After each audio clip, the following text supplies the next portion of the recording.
وأكون للخير العميم مثالا. Tapi ketika ada seorang suami memberikan hadiah kepada istrinya, hadiahnya mahal. Contohnya, dikasih mobil jazz terbaru. Ibu-ibu nggak usah amin, nggak usah, Bu. Contoh. Dikasih Honda Jazz yang terbaru. Kira-kira seorang suami merahasiakan hadiahnya atau langsung cerita? Merahasiakan. Mi, mau kasih hadiah. Hadiahnya apa, Bi? Rahasia. Tunggu aja hari hanya. Aduh, hari apa sih? Gitu. Saya mengibaratkan saja. Ketika hari H datang, suami pun masih menahan-nahan. Karena dia tahu hadiah yang akan dia berikan itu mahal. Bi, ini sudah hari hanya. Bi, mana hadiahnya? Udah, tutup mata dulu. Hitung dari 2000 gitu kan. Kan panjang. Dan ketika diberikan, ini loh hadiahnya, Honda Jazz. Akhirnya surprise-nya itu kerasa. Maka itu analogi sederhana. Makanya di dalam kitab Ramadhaniyat yang disampaikan oleh Syekh Utsaimin, beliau itu menyampaikan, pahala Ramadan itu, Allah tidak pernah ceritakan detail berapa kali Allah melipat gandakan. Kenapa Allah rahasiakan? Li'adhamil jaza' min tilkal hasanat. Karena saking besarnya pahala yang menanti bagi orang yang beramal di bulan Ramadan. Dan itu hanya Allah berikan ketika kita di bulan Ramadan. Sebesar-besarnya kita beramal di 10 hari yang pertama di bulan Dzulhijjah, masih kesebut keutamaannya. Mengalahkan orang yang berjihad. Masih disebut. Ma min ayyamin alamalu sholih fiha bailallah min hadhil ayyamil ashr. Karena masih disebut oleh Rasulullah. Seutama-utamanya kita beramal di bulan Muharram masih kesebut. Tapi beramal di bulan Ramadan itu tidak pernah kesebut. Dan itu menjanjikan kepada kita pahala yang besar. Pak, kalaulah tadi kita mendengarkan kisah, ada orang sepanjang hidupnya tidak pernah sholat, dikasih kesempatan umroh, lalu dia sholat. Tak lama setelah itu diwafatkan oleh Allah. Apakah apa yang menimpa beliau bisa menimpa kepada kita? Bisa. Mungkin Allah memberikan kita kesempatan Ramadan karena Allah memberikan kesempatan tutupi apa yang tercecer dari amalmu selama ini. Dan cara kita menutupi apa yang tercecer dari amal kita itu, ya ketika kita maksimal di bulan Ramadan kita. Ramadan itu bukan tentang fulan, bukan tentang fulanah, bukan tentang siapapun. Ramadan itu antara kita dengan Allah, transaksi. Kita pedagang, lalu amal soleh kita dagangan kita, pembelinya adalah Allah, alat tukarnya itu surga, Pak. Dan itulah yang menjadikan kenapa seluruh para sahabat mengistirahatkan apapun kalau sudah di bulan Ramadan, fokus sama Allah. Kenapa Ramadan itu disebut dengan Syahrul Quran? Supaya kamu tidak terus-terusan sibuk dengan makhluk. Sibuklah dengan Khalik, dengan firman dan kalamnya. Kalau ingin diajak bicara dengan Allah, Pak, bicaralah dengan Allah dalam Al-Quran. Dan itu di bulan Ramadan. Siapa orang yang tidak pernah diajak bicara oleh Allah kelak di akhirat? Orang yang tidak pernah bicara dengan Allah pada firman dan kalamnya. Ini bulan kita mendekat sama Allah. Makanya akhirnya, kalau Allah memberikan kesempatan kita Ramadan tahun ini, pasti hikmahnya itu besar. Allah ingin supaya kita itu mempersiapkan hati kita sebelum kita berjumpa dengannya. Dan ini merupakan salah satu di antara syariat untuk menunjukkan kecintaan kita kepada Allah. Dan yang terakhir, yang ketiga. Apa yang kita dapatkan dari keutamaan Ramadan? Bapak dan Ibu tahu kenapa dinamakan Ramadan? Itu ada namanya dan ada maknanya. Ramadan diambil dari kata Ramdo. Ramdo itu apa? Sesuatu yang panas terik. Kalau nanti kita pergi ke Qatar, pergi ke Oman gitu, kita lihat padang pasir panas terik sampai menimbulkan fata morgana, itu namanya Ramdo.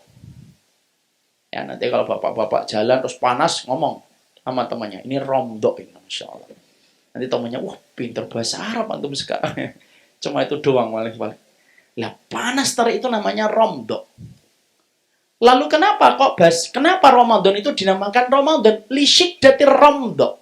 Karena kenapa bulan Ramadan dinamakan Ramadan? Kata Imam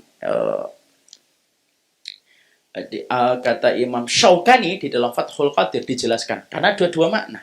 Satu, Karena Allah memberikan perintah kepada matahari membakar teriknya lebih panas daripada sebelum dan sesudah Ramadan.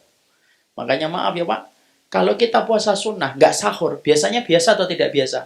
Biasa. Nggak sahur gitu, biasa. Coba pas Ramadan nggak sahur Pak. Ngelihat kanebo kering jam 9 udah kayak rendang. Ya kan? Ngelihat es teh berembun gitu, oh, Masya Allah. Dan kenapa kalau kita pas Ramadan tidak sahur itu terasa lapar? Karena memang Allah menjadikan seluruhnya itu menjadi ujian bagi orang yang puasa. Makanya dinamakan Ramdok, diambil dari akar kata Ramdok menjadi Ramadan. Yang kedua, kenapa dinamakan bulan Ramadan itu Ramadan? Li'annahu yarmudus sayyiati bil hasanat, kata Imam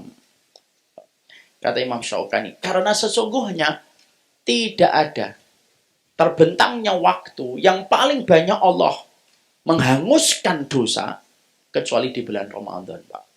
Makanya setiap orang yang betul-betul berpuasa dengan akidah yang benar, tauhid yang benar, ihtisabannya itu benar, lalu betul-betul menghadirkan maknanya ketika dia berpuasa, seiring dengan setiap rasa yang dia dapatkan di bulan Ramadan, seiring itu pula Allah menghapuskan dosanya.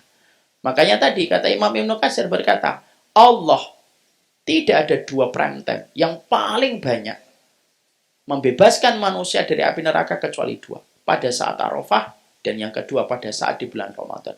Kalau pada saat Arafah hanya 3 jam, Pak. Pada saat bulan Ramadan itu 1 bulan. Allah bentangkan jaraknya. Untuk kita memohon ampunan, diampuni dosa-dosa kita oleh Allah. Inilah 3 keutamaan Ramadan. Apa yang harus kita lakukan nanti di bulan Ramadan? Masya Allah. Setidaknya ada banyak hal, tapi waktu jualah yang membatasi, Masya Allah. Tapi setidaknya akhirnya mungkin kesempatan muhadarah kita dan kesempatan sharing kita pada kesempatan hari ini, setidaknya kita memberi makna kembali terlebih dahulu kepada Ramadan kita. Ramadan itu bukan sekedar fikih, Ramadan itu bukan hanya sekedar sunnah, tapi Ramadan itu juga bukan hanya sekedar rutinitas. Tapi Ramadan itu hadiah terbaik yang Allah berikan kepada manusia. Tidak ada yang menghargai Ramadan kecuali satu. Dia kolektor surga pada hatinya. Jangan memberi Ramadan sekedarnya. Jangan memberi Ramadan apa adanya. Jangan memberi Ramadan ala kadarnya. Tapi berikanlah Ramadan yang terbaik. Dari versi terbaiknya kita itu ya Ramadan. Karena sesungguhnya idealnya orang mukmin itu adalah Ramadan yang dia jalani. Maaf ya, kalau Ramadan kita nanti tidak bisa menjadikan kita gampang bersedekah, di bulan mana lagi kamu akan sedekah kalau Ramadan tidak membuatmu dermawan? Kalau Ramadan tidak menjadikan kita hatam Al-Quran, di bulan mana lagi kita akan hatam Al-Quran kalau bukan di bulan Ramadan? Inilah Ramadan kita. Semoga Ramadan ini menjadi Ramadan terbaik kita. Allah tidak meminta yang banyak, tetapi Allah meminta yang terbaik. Ingat, Allah tidak menerima yang recehan. Allah tidak menerima yang apa adanya, tapi Allah menerima yang terbaik. Maka hiasilah setidaknya dengan doa mulai hari ini, semoga amalan Ramadan kita diterima oleh Allah Subhanahu wa taala. Mari kita tutup dengan sebuah doa yang kita lazimi dari Yahya bin Katsir. Doanya ini nanti kita ucapkan supaya kita tahu betapa besarnya perhatian orang-orang solih terdahulu terhadap Ramadan dan terhadap amal yang mereka lakukan di bulan Ramadan. Mari kita lafadzkan bersama-sama. Allahumma salimni ila Ramadan wa sallim li Ramadan wa tasallamhu minni mutaqabbala. Ya Allah, sehatkanlah aku, sampaikanlah aku hingga di bulan Ramadan. Hantarkanlah Ramadan kepada diriku. Dan jadikanlah seluruh ketaatanku di dalam bulan Ramadan Engkau terima di sisimu. Kita lazimkan doa ini sampai Ramadan nanti datang. Allahumma sallimni ila Ramadan wa sallim li Ramadan wa tasallamhu minni mutaqabbala. Saya ulang kembali. Allahumma sallimni ila Ramadan wa sallim li Ramadan wa tasallamhu minni mutaqabbala. Insyaallah doa ini kita lazimkan sampai Ramadan datang. Cahaya surganya pada kehidupan kita. Semoga Allah memberikan hati kita bisa menghargai Ramadan. Karena Ramadan tidak akan dihargai kecuali hati yang merindu kepada surganya Allah. Ini yang dapat saya sampaikan. 10 menit lagi, itu pun sudah 30 menit yang lalu. Saya mohon maaf karena materinya sangat panjang. Ini pun sebenarnya masih mukadimah juga ini. Karena kita belum nyampe kepada apa yang kita harus lakukan di bulan Ramadan. Tapi materi itu memang harus pelan-pelan. Kita teringat apa yang dikatakan oleh Al-Khatib Al-Baghdadi. Man ta'allama jumlatan, dhahaba minhu jumlatan. Orang itu kalau belajar langsung banyak, hilangnya langsung banyak. Ya. Yang paling baik belajarnya dikit, hilangnya banyak. Nah itu, dari mana sisanya? Ya, kita mengamalkan perkataan salaf, belajar itu yang terpenting bukan banyaknya. Tapi dari apa yang kita pahami yang menjadi keberkahan yang lahir pada kehidupan kita.